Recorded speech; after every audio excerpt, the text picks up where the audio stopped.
welcome back to Tipsy Whiskey Shenanigans. I'm Steven, and tonight, whenever the heck you're watching this, we are getting into a review. We're reviewing a freaking unicorn tonight. We are getting into Elijah Craig 18. But before we get into this fantastic unicorn bottle, please do me that favor, like, comment, and subscribe. That helps us out a ton, and we seriously appreciate the support. But let's get into this bad boy. So, this is the one, the only Elijah Craig 18. Elijah Craig, one of my favorite brands, comes out of Heaven Hill. This is going to be their 18-year-old rendition of Elijah Craig.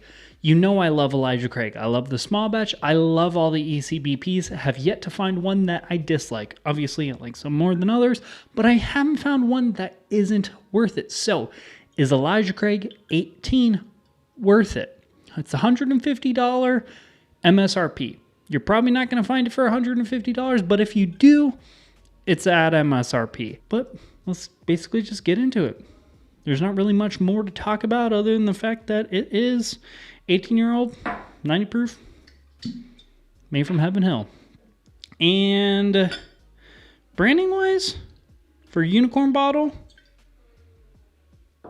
little desire. There's a little bit of a desire for something a little bit more exciting. I mean, shit. They put more effort into the Ryder's Cup this last year, so I'd like to see a little bit more. But let's get into it. This is going to be the first time I have Elijah Craig 18. Thank you, Jordan. If you guys have watched the channel, you know who Jordan is. But thanks to Jordan for letting me borrow this bottle so I can review it. Let's get right into it. Starting off with the nose. Ooh, man, this really does smell like Elijah Craig, though. Wow.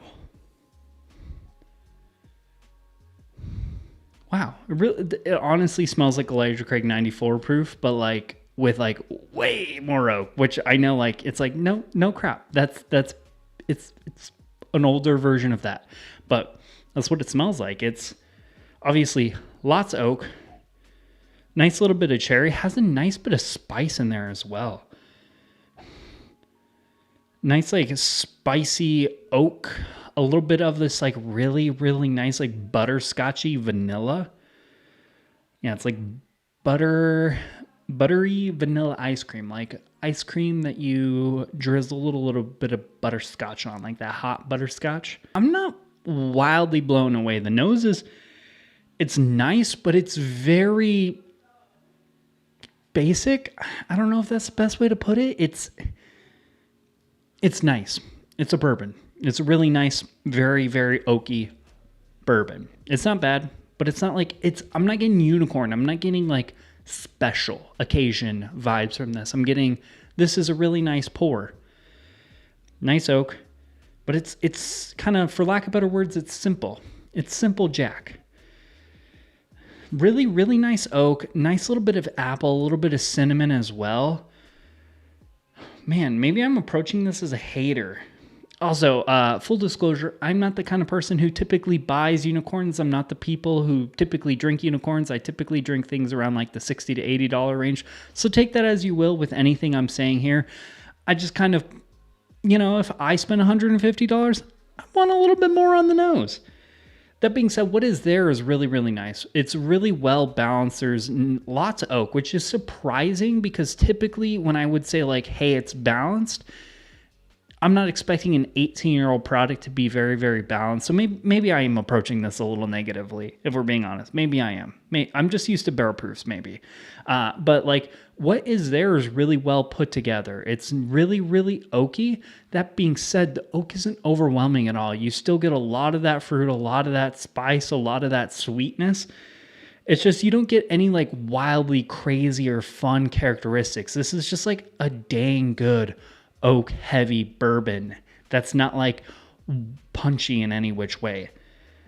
Like honestly, this smells like I'm about to drink water, like whiskey flavored water, which again, this coming from someone who reviews primarily like barrel proof type stuff. That's what I gravitate towards if I'm getting like wild or fun or nerdy with something. So like, again, not my typical bottle per se, but the smells. I'm living in this glass now. This whole review's turned around at some point. Let's go ahead and get on the palate and figure out, what do I actually think of this bottle? Cheers. For it being 90 proof, that is not thin at all though. Holy crap, that finish is insane. I know I just totally skipped past the whole palate without giving any sort of real notes, but it's still freaking finishing. Wow, there's a lot of oak in this SOB.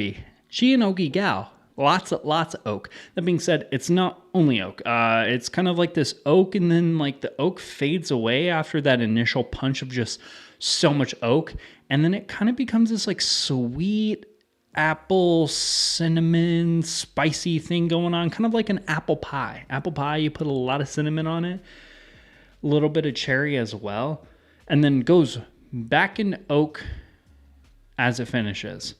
So it has that little like, it's like oak and then that zinger of that apple pie with some nice cinnamon, and then back to oak. It's a little bit of a hill, if you will, if I wanted to describe my emotions here. Man, the nose getting much more fun. I love, man, maybe I'm becoming a better whiskey nerd or something, or maybe this is just an incredible pour, but like, this is great. I started off talking crap, but like, there's so much fun and excitement going on in this glass, but it drinks so freaking easily. There's no heat, there's no alcohol, the finish is long, the flavor's great. Like, it is check. I'm the kind of person who I overlook alcohol at this point a little bit more than I probably should, just because I want those intense, explosive flavors. And I wouldn't say this is not like necessarily intense and explosive, because it's not exactly a barrel proof, but the flavors that are there are so bold. They're in your face. They're full bodied. Like, I think I just fell in love with this whiskey. I like this. Like, I don't even need to drink it anymore. I don't even need to freaking continue on with this review anymore. I'm a buy. I think I'm a buy. And the nose is just getting better. I mean, honestly, like the predominant flavor, it's basically like Elijah Craig if you cranked up the oak. That is the best way, like layman's terms, I can explain how this tastes. Every note you get on an Elijah Craig, which basically is just a stereotypical bourbon in the first place, it's like that, but with more oak. I think this might be one of my favorite pours I've had. Actually, you know, scratch that. This is my favorite pour from 2024 so far. This is a beast of a pour. Elijah Craig 18 gets a 3 for me. It's a buy. And that's coming from someone who doesn't like spending over $80 on a bottle of bourbon. So this is a dang good freaking pour. That being said, that is a wrap for today's video. Please do me that favor. Like, comment, and subscribe. Let me know down below what you thought about this video. Let me know what you want to see me review in the future. Also, check out the Facebook, Instagram, and the Patreon. Links down there below. Cheers, y'all. We'll see you later.